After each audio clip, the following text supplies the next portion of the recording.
जय हिंद दोस्तों, स्वागत है आपका अपने YouTube चैनल अमन्स लाइब्रेरी क्लासेस में।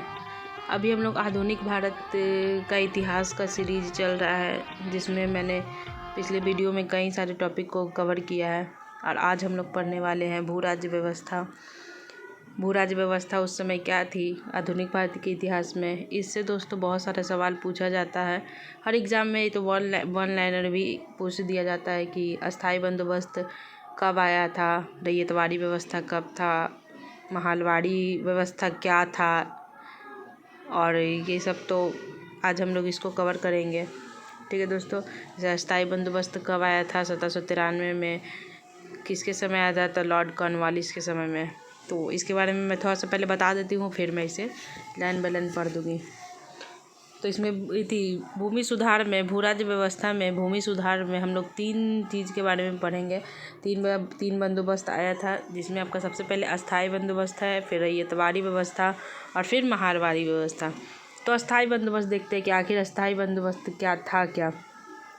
तो अस्थाई बंदोबस्त को सबसे पहले लाया गया था 1793 में आया था, और इसके समय जो है लॉर्ड कॉर्नवालिस ने 1793 में अस्थाई बंदोबस्त को लाया था। ठीक है, एक बार और दोस्तों कि जो अस्थाई ये जो लाया गया था, ये क्यों लाया गया था, तो अंग्रेज़ जो थे इसके स्वयं के लाभ के लिए, ठीक है, ये खुद के लाभ के लिए जो है यहाँ पर कानून बनाए थे।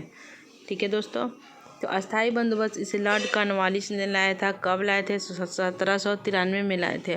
और इस कहाँ कौन से एरिया तक ये था, मतलब कि एरिया वाइज देखेंगे तो ये आपका लागू था। अस्थाई बंदोबस्त आपका लागू था बिहार, बंगाल, उड़ीसा, यूपी, कर्नाटक, ये सब जगह पर ये लागू था। ठीक है, यानी कि ये पूरे को मिला करके टोटल 19% क्षेत्र पर ये लागू था। ठीक है दोस्तों, बिहार, बंगाल, उड़ीसा, यूपी, कर्नाटक ये सब मिलाकर पूरे 19% क्षेत्र पे ही क्या था, लागू था। इसमें क्या था दोस्तों ना, कि इसमें जो ज़मीन का मालिकाना अधिकार था ना, वो किसके पास था, ज़मींदार के पास था। इसीलिए इसको ज़मींदारी व्यवस्था भी कहते हैं। ठीक है दोस्तों, तो इसमें ज़मीन का जो मालिकाना अधिकार था किसके था, ज़मींदार के पास था, इसलिए इसको ज़मींदारी व्यवस्था भी कहते थे। इसमें क्या था दोस्तों कि अंग्रेज़ जो है जितना कर को निर्धारित करते थे, इसमें अंग्रेज़ जितना कर को निर्धारित करते थे उतना देना पड़ता था। ठीक है दोस्तों, अगर जो 10 में 11 अगर कर जो है 11 में से 10 भाग जो है अंग्रेज़ ले लेते थे। और ठीक है दोस्तों, 11 में से 10 भाग अंग्रेज़ ले लेते थे, और जबकि 11 में से 1 भाग जो है ज़मींदार को मिलता था। ज़मींदार कौन दोस्तों, जो मतलब कि सबसे टैक्स वसूल कर वो जो अंग्रेज़ को देते थे। तो आपका 11 भाग में से जो है 10 भाग जो थे अंग्रेज़ लेते थे, और 11 भाग में से 1 भाग किनको मिलता था, तो ज़मींदार को मिलता था। ठीक है दोस्तों, और इसमें ज़मींदारी व्यवस्था, और ये इतना कठोर कानून था। सबसे पहले आपको भी पूछ सकता है कि सबसे कठोर कानून कौन था इन तीनों में से, तो अस्थाई बंदोबस्त था। ठीक है दोस्तों, क्योंकि इसमें क्या था ना, इसे सूर्यास्त कानून भी कहते हैं। इसे क्या कहते हैं, सूर्यास्त कानून भी कहते हैं। तो क्यों कहते हैं सूर्यास्त कानून, क्योंकि सूर्य के अस्त होने से पहले तक इसका जो है हिसाब जो है ना चुका देना था। ठीक है, ज़मींदार को सूर्य के अस्त होने से पहले तक इसका हिसाब अंग्रेज़ को दे देना था। इसीलिए इसे क्या कहते थे, सूर्यास्त कानून कहते थे।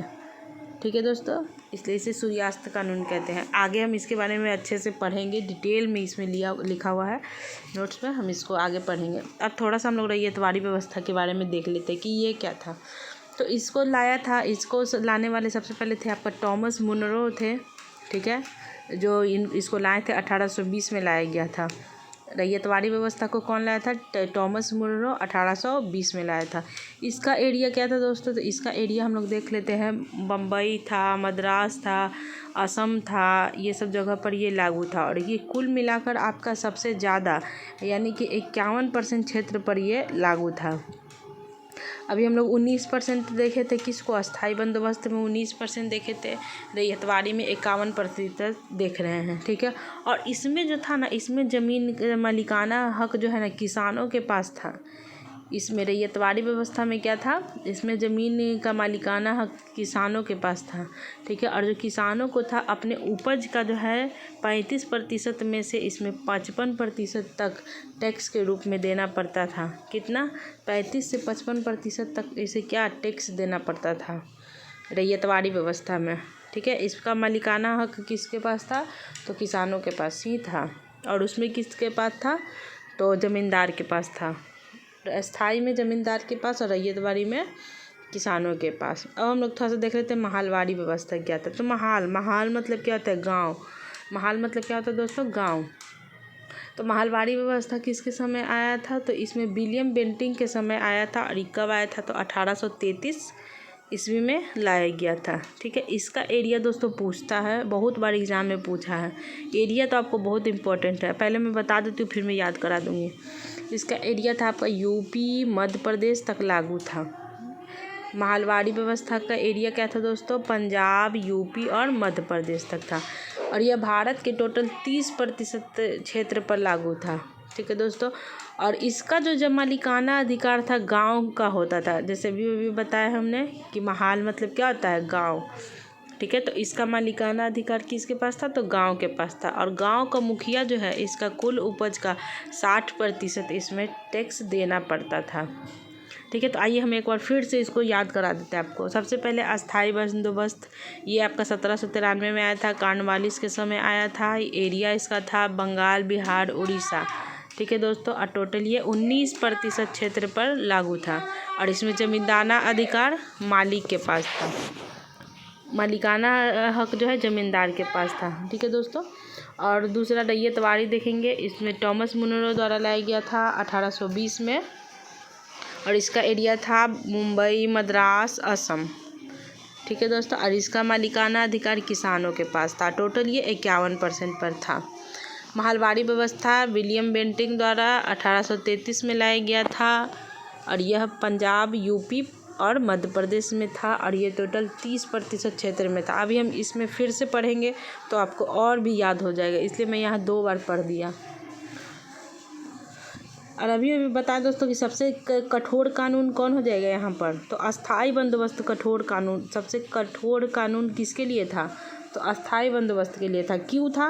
क्योंकि इसमें तो जो था सूर्य अस्त होने से पहले हिसाब जो है देना पड़ता था, सूर्य अस्त होने से पहले, इसलिए इसे सूर्यास्त कानून भी कहते हैं। इसीलिए सबसे कठोर कौन था? ये अस्थाई बंदोबस्त। और सबसे ज़्यादा क्षेत्र में कौन था? रैयतवाड़ी 51% क्षेत्र पे। ठीक है दोस्तों, अब आइए हम इसको लाइन बाय लाइन पढ़ देते हैं। देखिए दोस्तों, तो वारेन हेस्टिंग द्वारा लाई गया था भू राज्य व्यवस्था। 5 से 1 साल तक था।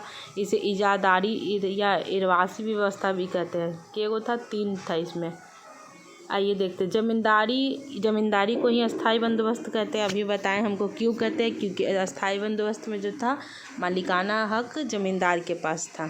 दूसरा आपका रैयतवाड़ी था। तीसरा महालवाड़ी था दोस्तों। पहला आपका 1790 में कॉर्नवालिस लाया था 10 साल तक। फिर 1793 में अस्थाई हुआ था, इसलिए ऑप्शन में आपका 1793 ही रहता है। ठीक है दोस्तों, और ये टोटल आपका 19% भाग पर था। और भाग देख लीजिए तो बंगाल, उड़ीसा, बिहार, बनारस, उत्तरी कर्नाटक ठीक है दोस्तों, और इसमें भूमि का स्वामी था, लगान वसूली होता था। टोटल 50% इसमें टैक्स दिया गया था। और सरकार को इसमें 10/11 था, जो 10 भाग जो है सरकार यानी अंग्रेज़ को देना पड़ता था। और 1 भाग जो है ज़मींदार खुद रखता था। इसे सूर्यास्त का नियम, ज़मींदारी की नीलामी, नकदी वसूली फोकस था इसमें। ठीक है दोस्तों, आगे भी और भी डिटेल से लिखा हुआ है, ये बस ऐसे ही शॉर्ट में लिखा हुआ है। फिर देखते हैं दोस्तों, रैयतवाड़ी 1792 कर्नल लीड द्वारा आया था।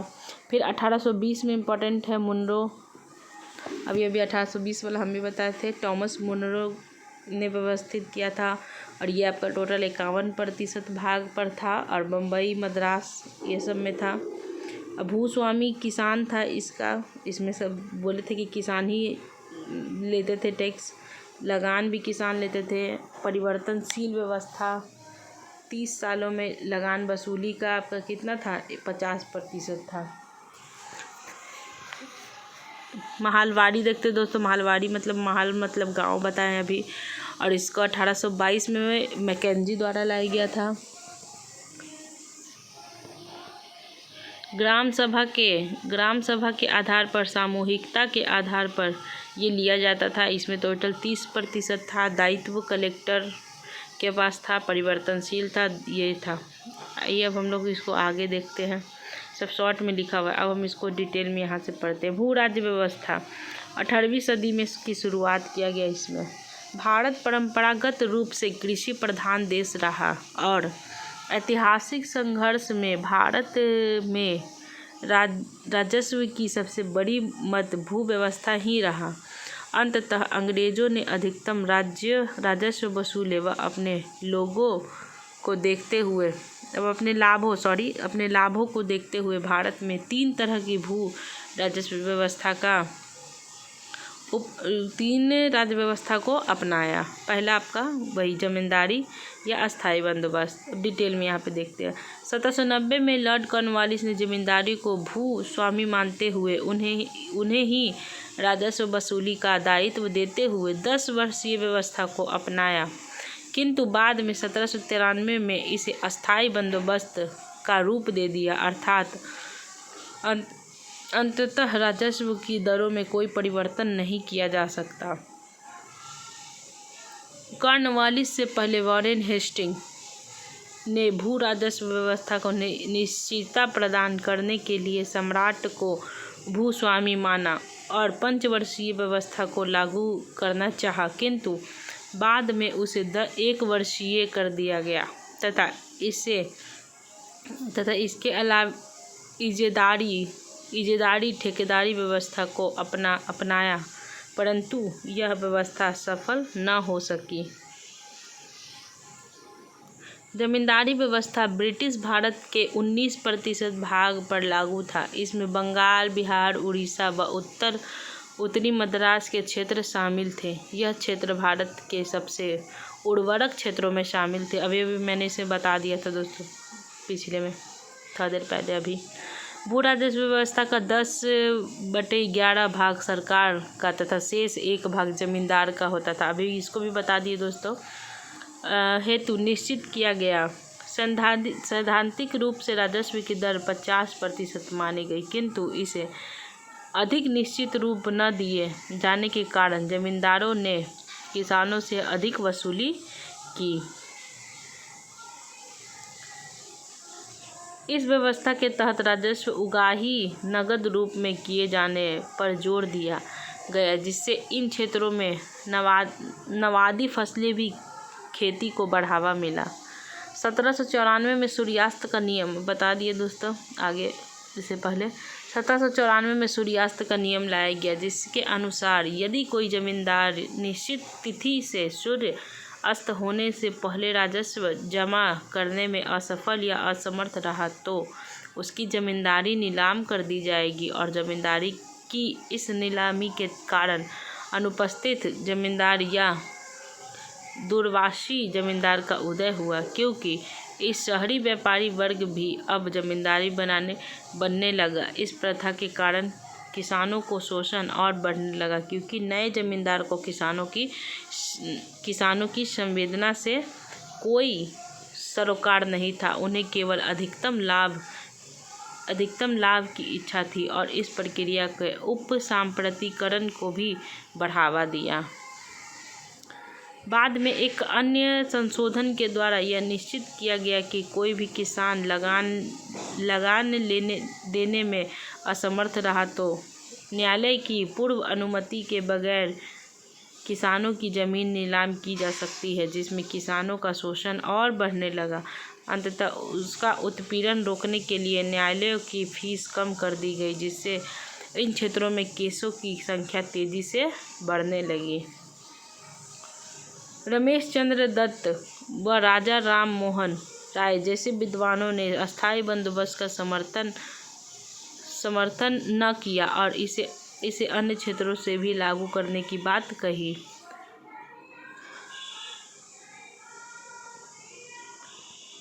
इस व्यवस्था से अंग्रेजों ने भारत में एक सामाजिक मित्र प्राप्त कर लिया। इसलिए 1857 के महाविद्रोह के बड़े जमींदार अंग्रेजों के साथ खड़े दिखाई दिए।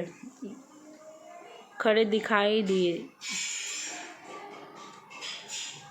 यद्यपि 1945 में फ्लाउंड आयोग ने अस्थायी बंदोबस्त की आलोचना की। अब रैयतवाड़ी व्यवस्था देखते हैं हम लोग दोस्तों। रैयतवाड़ी व्यवस्था क्या था बता दिए हैं, फिर भी हम इसको अब हम लोग आगे देखते हैं। किसानों को भूस्वामी मानकर उन्हीं के साथ राजस्व वसूली का दायित्व भी तय किया गया। इसीलिए यह व्यवस्था अस्थायी कहलाई, परंतु वास्तविकता यह थी कि वास्तविक स्वामित्व तो अंग्रेजों के पास ही था, क्योंकि लगान न देने